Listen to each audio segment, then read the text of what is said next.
Welcome back to the Passage Unlocked, where we attempt to unlock the Bible one verse at a time. Today we're focusing on Psalm 143 and verse 10, where David prays, "Teach me to do your will, for you are my God. Your spirit is good. Lead me in the land of uprightness." David is in a difficult moment here. He's weary, he's overwhelmed, and he's seeking God's guidance. In this psalm, he opens his heart and asks God to teach him to live according to his will. What a powerful prayer. So many times we seek guidance when we feel lost or uncertain about life's path.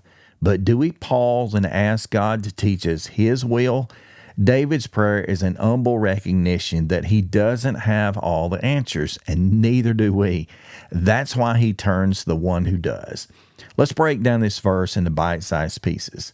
Number one, a desire for God's will. The very first part of this verse said, "Teach me to do your will." David wasn't just asking God to show him a path.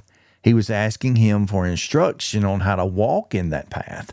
He desired to align his action with God's plan.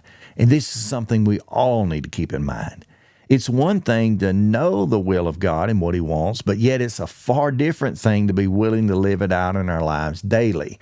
Are we truly open to allowing God to teach us? Are we seeking his will actively, or do we tend to follow our own?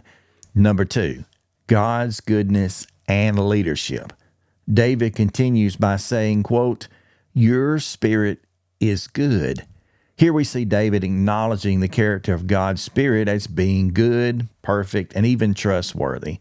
When we ask God to lead us, we are entrusting him with our lives to be a faithful guide, no matter what we are facing. Whether we're dealing with uncertainty, challenges, or even personal failures, we can take comfort in the truth that God's Spirit will always lead us down a righteous path. This leads us to an important point. When you trust God to teach you, you are trusting in his goodness. You're placing your faith in his character, knowing that he is not only wise, but also deeply good. And this goodness is something we can rely on, even when the road ahead seems uncertain or even frightening. Number three, walking in uprightness. The last part of this verse says, "Lead me in the land of uprightness." Here, David is asking God to lead him into a life of integrity and righteousness. The land of uprightness here seems to refer to living in a way that is right with God, a life that is pure, blameless, and of course, most importantly, pleasing to him. It's a life that reflects the goodness and holiness of God. How can we walk in uprightness today? It starts with asking God to guide our hearts, our thoughts, and our decisions.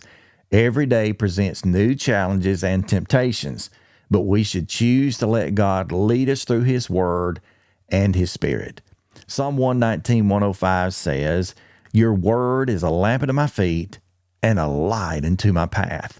The more we immerse ourselves into God's word, the clearer his will becomes, and the easier it becomes to walk uprightly.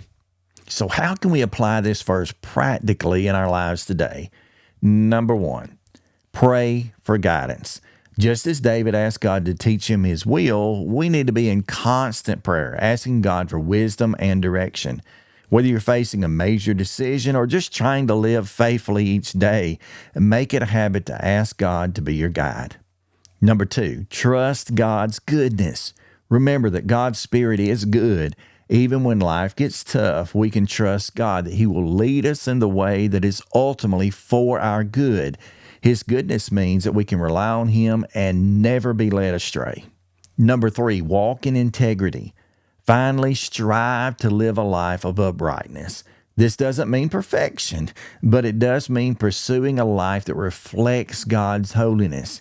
Keep his word close to your heart and let it guide your steps. As we wrap up, let's take this powerful prayer from David's heart and let's ask God to teach us to do his will, trust in his goodness, and especially lead us in the paths of righteousness.